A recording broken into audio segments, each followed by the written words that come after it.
Welcome to Stories Junction. Let's begin today's story. My name is Ethan, and if there's one truth I've come to understand, it's that the people who swear money doesn't matter are often the ones who'll claw it out of your hands the moment you turn your back. It's a bitter irony, isn't it? I've always been a believer in earning what you get. Nothing came to me on a silver platter, and I never asked for it to. I built my construction company from scratch in the gritty outskirts of Denver, pouring in late nights, sweat-soaked days, and every ounce of grit, I had to turn a dream into something real. Risks were part of the deal, big ones, but they paid off. For years, I had it all.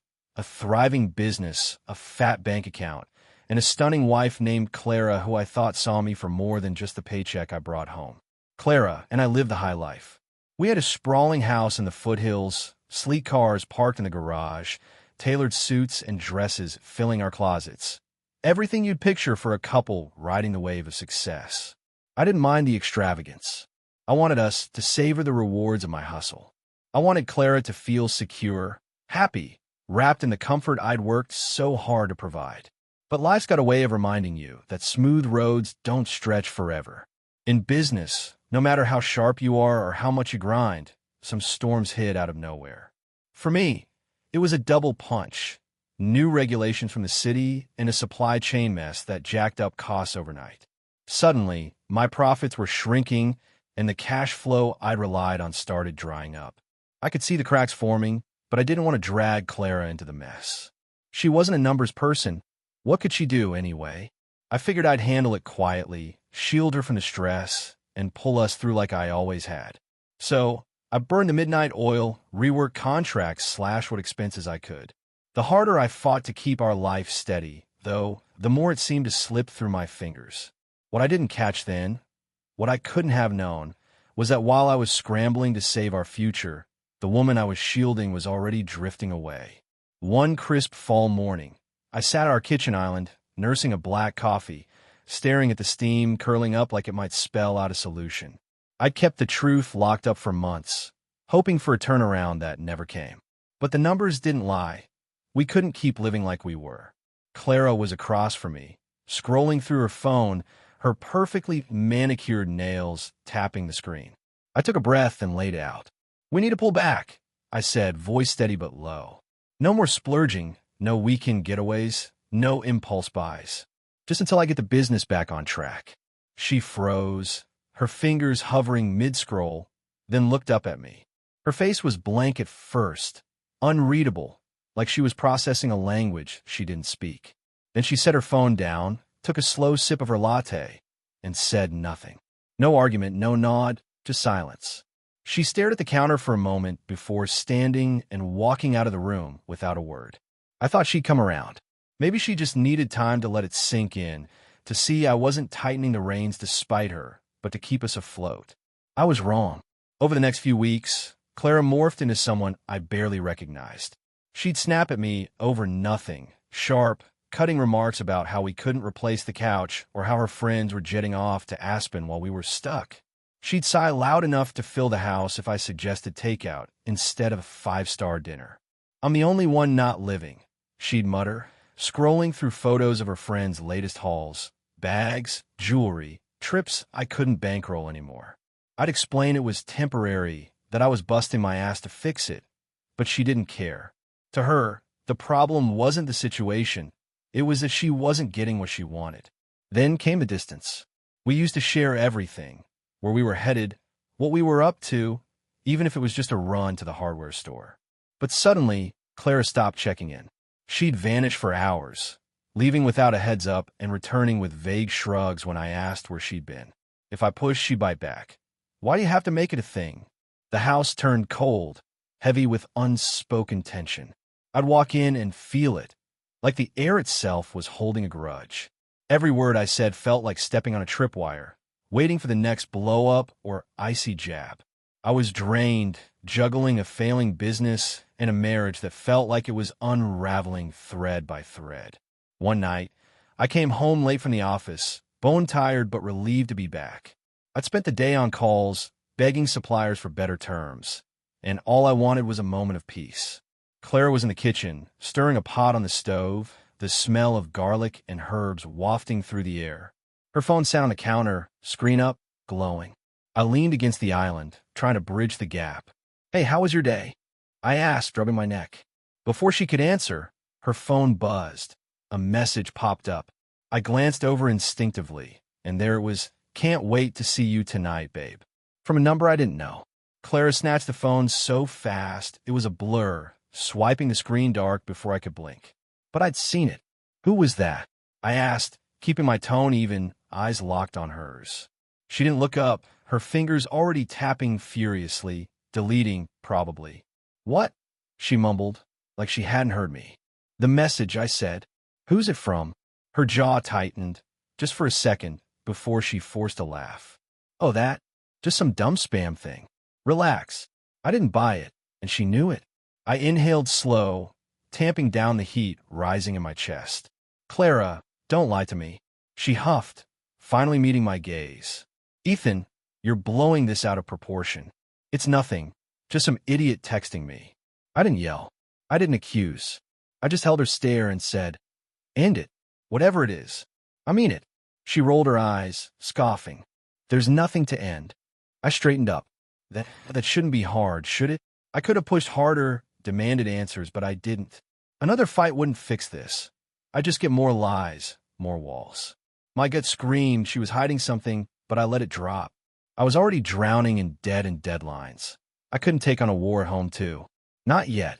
I turned and walked out of the kitchen, the weight of her silence trailing me like a shadow. The weeks that followed felt like I was living in a house of cards, waiting for the wind to knock it all down. Clara's attitude didn't soften. If anything, it sharpened. She'd toss barbs my way like they were nothing, little digs about how I couldn't keep up anymore, how her life was shrinking while everyone else's bloomed. I'd come home from the office, where I was fighting tooth and nail to save my construction company, and find her lounging on the couch, scrolling through her phone, muttering about some influencer's new vacation home. "Must be nice," she'd say, loud enough for me to hear, her tone dripping with resentment.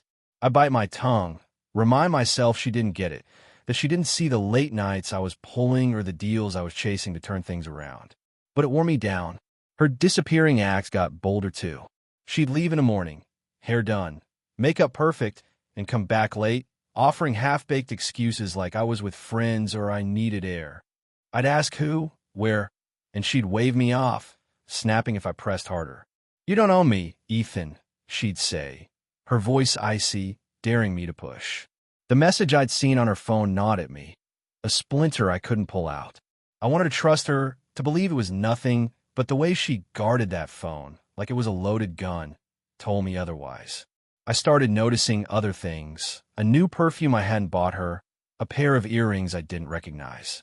Small clues, piling up like evidence in a case I didn't want to solve. Meanwhile, the business was bleeding out faster than I could patch it.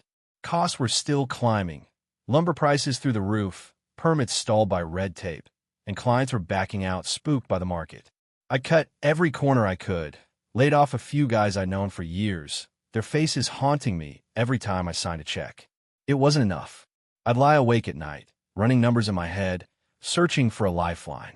The only real asset I had left was the house. Our house, the one I'd built from the ground up, the one Clara loved showing off to her friends. I hated the idea of risking it, but I was out of moves. A loan against it could buy me time, keep the company alive until I landed a big contract I'd been chasing. It was a gamble, sure, but I'd taken gambles before and won. I sat Clara down one evening, determined to make her see the stakes. The living room was dim, the Rockies glowing faintly through the window as the sun dipped low. She was on the sectional, legs crossed, flipping through a magazine. I laid it out plain. "I'm taking a loan against the house. It's the only way to keep the business afloat. The bank will give us a decent rate. It's temporary, Clara. Once things stabilize, we're clear." I braced for questions, maybe some pushback, but not the explosion that came. She slammed the magazine shut, eyes blazing. "Are you out of your mind? You're risking our home for your failing company." Her voice was shrill, cutting through the quiet like a blade. I stayed calm, explained it step by step, the interest rates, the repayment plan, how it wasn't losing the house, just leveraging it. "It's a calculated move," I said. I've done the math. We'll be fine. But she wasn't listening. She shot up, pacing, arms crossed tight. You're reckless, Ethan. You're gambling everything. Asterisk my asterisk life on some stupid dream. What if it doesn't work? Where do we live then? On the street. I tried to reason with her, told her I'd never let that happen, that this was about saving what we'd built together. She cut me off, her face hard. I don't trust this. I don't trust you to fix it. That stung deeper than anything she'd said before. Years of busting my ass, giving her everything, and now she didn't trust me to pull us through? Her reaction wasn't just anger. It was panic, like the idea of losing her cushy setup was a personal attack. I'd expected her to hate it, but I thought she'd at least see the logic, stand by me while I fought for us. Instead, she acted like I was torching her world for kicks. I'm not doing this to hurt you, I said, voice low. I'm doing it so we don't lose everything. She glared at me, arms still crossed. You don't get it. I didn't sign up for this. And there it was, the crack in the facade. She hadn't signed up for struggle, only the good parts. I walked away that night, her words echoing in my head, wondering if I'd misjudged who she really was. I wrestled with it for days, but the numbers didn't budge. I had to take the loan. It was that, or watch the company I'd poured my life into collapse. So I signed the papers, put the house up as collateral, and prayed the contract I was chasing would come through. When Clara found out, it was like a bomb went off. She didn't just yell, she raged. You went behind my back, she screamed, slamming a glass on the counter, so heart cracked. You don't care about me, about what I feel. I tried to explain I'd told her the plan, that I'd given her a heads up, but she wasn't having it. You decided without me, she spat. You betrayed me. From then on, the house was a battlefield. Every word was a landmine, every glance loaded. She'd storm around, slamming doors, tossing sarcastic jabs. Hope your big plan works, Ethan, whenever she passed me. I couldn't sit down without feeling her resentment radiating across the room. At first, I thought she'd cool off, that she was just scared and lashing out. But it didn't stop. It got worse. I'd pull into the driveway after a brutal day and sit there, engine off, steeling myself for whatever awaited inside. 5 minutes turned to 10, then 15, just delaying the inevitable. I'd walk in, and she'd barely look at me, her silence louder than any argument. I started questioning everything. Was this really about the loan? Or something else simmering under the surface? The late nights out, the evasiveness, that damn message, they clawed at me. I'd catch her texting, her face lighting up in a way it hadn't for me in months, then darkening when she saw me watching. What? She'd snap, clutching the phone to her chest. I didn't have proof. Not yet, but the pieces were stacking up, and I wasn't sure I wanted to see the full picture. One thing was clear, the Clara I'd married. The one who'd laugh with me on our porch swing, who'd cheered me on when I landed my first big job, was gone. In her place was someone I didn't know, someone who seemed to hate me for not being invincible anymore. The tension in the house thickened like smoke, choking out any trace of the life we'd once had. Clara's resentment wasn't just a phase, it was a wall, growing taller every day. She'd stopped hiding her disdain, her words sharp and deliberate, aimed to wound. I can't believe I'm stuck here while everyone else is out living, she'd say, flipping her hair as she scrolled through her phone. I tried to talk, to explain the contract I was close to landing, how it'd pull us out of this hole, but she'd cut me off with a scoff or a roll of her eyes. Sure, Ethan, keep dreaming. It wasn't just the money she missed, it was the status, the ease, the envy of her friends. I was starting to see that's what I'd been to her. A ticket to a life she'd never have to earn. Her absences stretched longer, her excuses flimsier. She'd breeze out the door in outfits I hadn't seen before. Tight dresses, heels that clicked loud against the hardwood, muttering about meeting the girls or needing space. She'd come back late, lipstick faded, her mood oddly light until I asked questions. Then the claws came out. Stop interrogating me, she'd snap, storming off to the guest room where she'd started sleeping. I'd lie awake in our bed, the empty space beside me a silent accusation, wondering who she was texting, where she was really going. The perfume, the earrings, the way she'd smile at her phone. They haunted me, but I didn't have the energy to confront her. Not yet. I was too busy keeping the business and my sanity intact. One morning, I was packing for a quick trip to Boulder. A potential client wanted to meet, and if I played it right, it could be the lifeline I needed. Clara was in the kitchen, sipping coffee, barely glancing up as I hauled my duffel to the door. "I'll be back in a few days," I said, testing the waters. She nodded, eyes glued to her screen, not even asking why or when. Her indifference hit harder than any argument. I gotten used to the coldness, but this felt different, final, somehow. I hesitated, wanted to say more, to bridge the chasm between us, but I didn't. I just left, the door clicking shut behind me like a period on a sentence I wasn't ready to end. The meeting went better than expected. The client was impressed, hinting at a deal that could turn things around.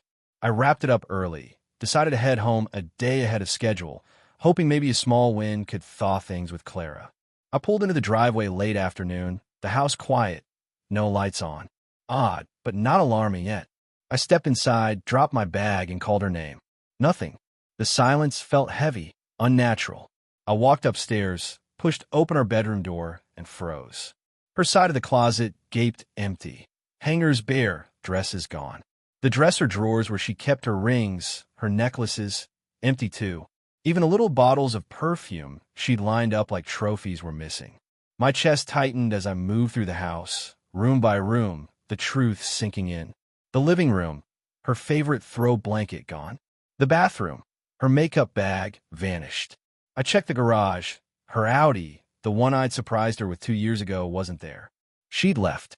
Not a note, not a word, just gone. I pulled out my phone, hands shaking, and dialed her. One ring, two, then voicemail. I tried again, same thing. She wasn't picking up. I stood there, staring at the blank walls, the reality crashing over me like a wave. Hours ticked by, my mind racing. Where was she? Why now? Who was she with? Then, around midnight, my phone buzzed. A text from Clara. I opened it, bracing for some half-hearted excuse, some plea to talk. Instead, 7 words stared back at me. "I'm with someone who can provide. Goodbye." No apology, no explanation, just that. A gut punch, cold and final. I read it again, then a third time, letting it burn into me. She'd bailed, traded me in for someone better, someone who could keep her in the life she craved. I didn't call back. I didn't text. What was there to say? The woman I'd built everything for had walked out, taking what she could carry, chasing a shinier prize. Anger simmered, but I didn't let it boil over. Instead, I sat on the couch, screenshot the message, and sent it to my lawyer. She thought she'd upgraded, that she'd won. She had no clue what was coming. Back when we'd gotten engaged, I'd had to sit down with my old boss, Ray, a grizzled guy who'd seen it all in the construction game. He'd pulled me aside, poured me a whiskey, and dropped some wisdom I'd brushed off at the time. "Ethan," he'd said, "when you're on top, love's a breeze. But when the ground shakes, you'll see who she really is. Protect yourself." He'd told me stories, guys he knew who'd lost half their lives to wives who bolted when the money dried up. It stuck with me, even if I didn't want to believe it'd apply to us. So before Clara and I tied the knot, I'd insisted on a prenup. If you're not planning to cheat or leave, I'd told her, this won't matter. But if you do, you get nothing. No house, no car, no alimony. And if you run off with someone else, you owe me. She'd laughed it off, signed it with a flourish, probably thinking it was just paper. I'd hoped it'd never come to this, but I wasn't naive. I'd built too much to let it slip away. 2 days later, Clara got served. My lawyer didn't waste time. Court papers outlining the prenup, the alimony she now owed me, everything locked tight. I didn't see her face when she opened them, but I could imagine it. Shock, then panic, then fury. My phone lit up that night, calls, texts, voicemails piling up. "Ethan, I'm sorry," she wrote. "I messed up. I was confused. Let's talk." Then another. "Please, I didn't mean it. I just needed space." I didn't respond. She'd made her bed. Now she could lie in it. She kept trying for days, her tone shifting from desperate to defiant, but I stayed silent. I wasn't bitter. Not yet, just done. She'd gambled on a new life, and I wasn't about to let her walk away with my old one too. Clara's exit left the house hollow, a shell of what it used to be. The silence wasn't peaceful. It was eerie, like the place was holding its breath. I'd walk past the empty spots where her things had been, the closet, the garage, and feel a strange mix of relief and ache.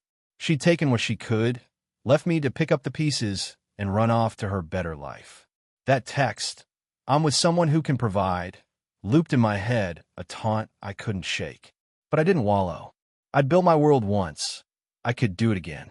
The business was still teetering, but that meeting in Boulder had sparked hope. I threw myself into it, chasing the contract, hammering out details, determined to claw my way back. Days turned to weeks, and the calls from Clara kept coming. First, they were pleas. "Ethan, I made a mistake. Can we talk?" Then excuses. I was overwhelmed. I didn't know what I was doing. When I didn't bite, they turned sharp. "You're really going to do this to me?" I let them pile up, unanswered. She'd chosen her path. I wasn't her safety net anymore. My lawyer kept me posted. The papers had hit her hard, and she was scrambling. The prenup was ironclad, and the alimony clause was a noose she'd slipped on herself. She'd assumed she could ignore it, that I'd cave or let it slide. She didn't know me as well as she thought. Word started trickling back through the grapevine. Friends of friends, guys I knew from the industry. Clara's new life wasn't the jackpot she'd banked on. Her someone who can provide was a guy named Paul, a slick real estate type who'd flash cash and charm. She'd met him at one of those swanky Denver galas she loved, back when I was footing the bill. For what I heard, she'd pegged him as her golden ticket. Fancy car, big talk, the works. But the shine wore off fast. Paul had money, sure, but not the endless well she'd imagined. He was leveraged to the hilt, loans, mortgages, a lifestyle built on credit. She'd traded stability for a mirage, and now she was stuck adjusting to a reality she hadn't signed up for. A buddy of mine, Jake, ran into her at a bar downtown. He texted me after, half amused, half pitying. She was griping about money, man. Said Paul's not what she thought. Tight with the wallet, always waiting on a deal. She looked rough. I didn't dig for more, didn't need to.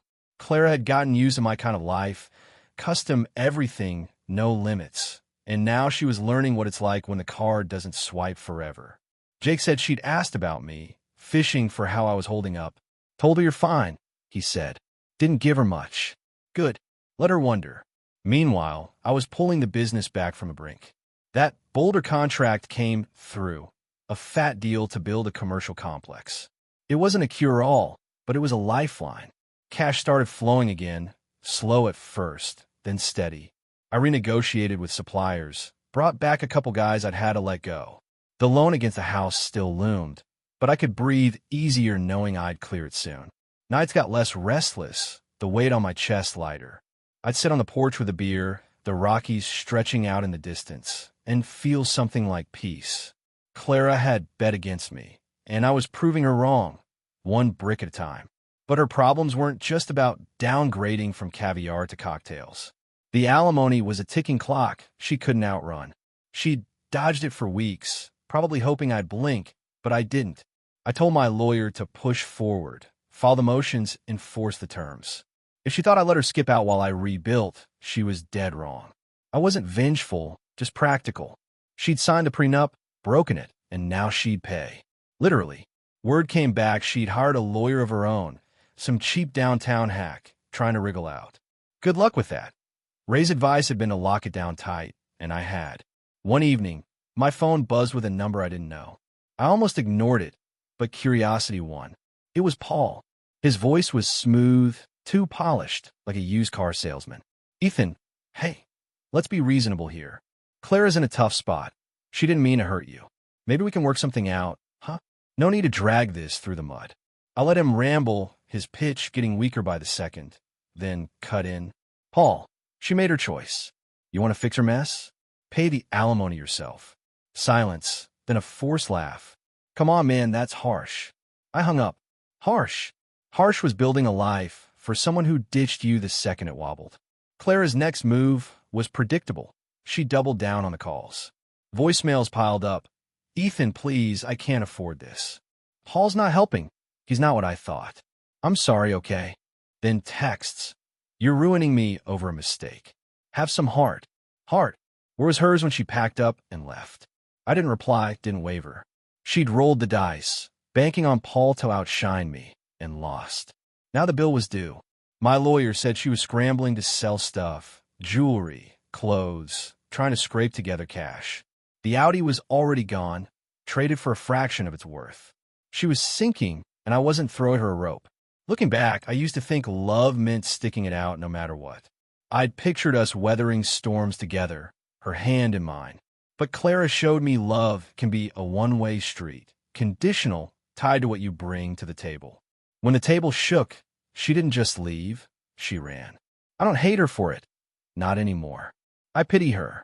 She thought she traded up, but all she got was a flimsier ladder. Me? I'm still climbing, stronger for it. The dust settled slower than I expected, but settled. Clara's calls tapered off, her texts dwindled to silence. The last I heard from her was a voicemail, voice shaky, words clipped. Ethan, I get it, you win. I'm done fighting. She didn't sound sorry anymore, just tired. I didn't call back.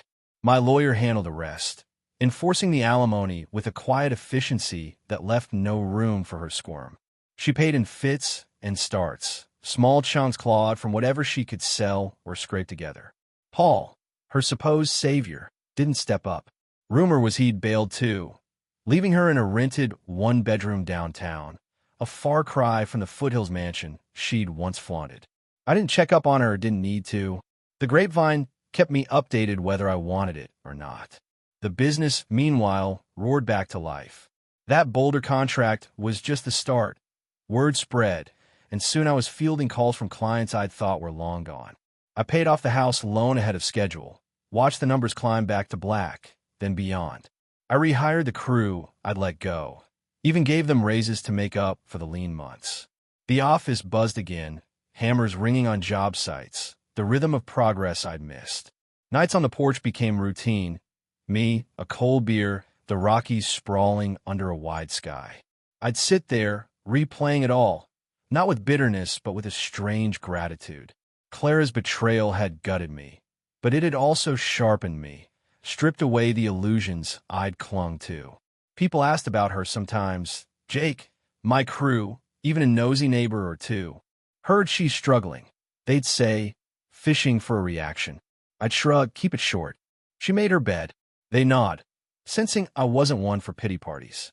Truth was, I didn't care enough to gloat. Clara's fall wasn't my victory, my comeback was. She bet on Paul being her upgrade. Thought money was the measure of a man. When his shine faded, she learned the hard way. Wealth's only as good as the spine behind it. I'd had both. She just hadn't seen the second part until it was too late. Ray's words echoed louder now. That whiskey-soaked warning from years back. When the ground shakes, you'll see who she really is. He'd been right. Clara hadn't just left when things got tough. She'd jumped ship for a flashier raft, only to find it leaking. The prenup, his other gem of advice, had saved me. Without it, she'd have walked with half my life. House, cars, the works, and I'd be starting from scratch. Instead, she got nothing but a debt she couldn't dodge. I'd thank Ray next time I saw him, buy him a bottle for steering me straight when I was too lovesick to listen. I don't miss her, not the real her anyway. The Clara I'd fallen for was a ghost, a mirage of charm and laughter that vanished when the bank account thinned. The real one, the one who'd packed up and texted me goodbye, was a stranger I'd never truly known. I'd built our life for us, sacrificed sleep and sanity to keep her happy, and she'd seen it as her due, not a partnership. When the chips were down, she didn't fight beside me. She bolted. That's not love. It's a transaction. I get that now. Love's not about what you can give.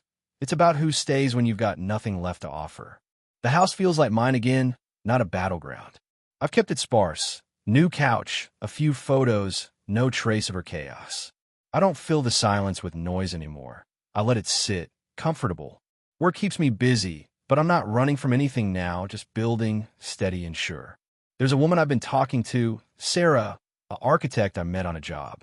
She's sharp, grounded, doesn't care about flash. We're taking it slow, no rush, no promises. I'm not the guy I was with Clara, Too trusting, too blind. I see clearer now, and I won't settle for less than real. Clara's out there somewhere, probably still chasing the next big thing, the next guy with a fat wallet and a slick smile. I hope she finds it, if only so she stops looking back. Me, I'm done glancing over my shoulder. The business is solid, the house is mine, and the future's wide open. She thought she traded up, but all she did was free me to rise higher. Her mistake cost her everything. Mine taught me what matters. So I'll ask you, what would you do? If someone you loved walked out when you stumbled, would you let them skip away clean? Or make sure they face the fallout? Me, I chose the latter. Not out of spite, but fairness. I sleep fine knowing she didn't take half my world with her. She gambled, lost. I kept what I'd earned. Tell me your take. Would you forgive and forget, or hold the line? Life's a teacher, and this was my lesson. Build for yourself, protect what's yours, and don't waste time on folks who only stick around for the view. Share your thoughts below. Pass this story on. Someone out there needs to hear it. Maybe you do too.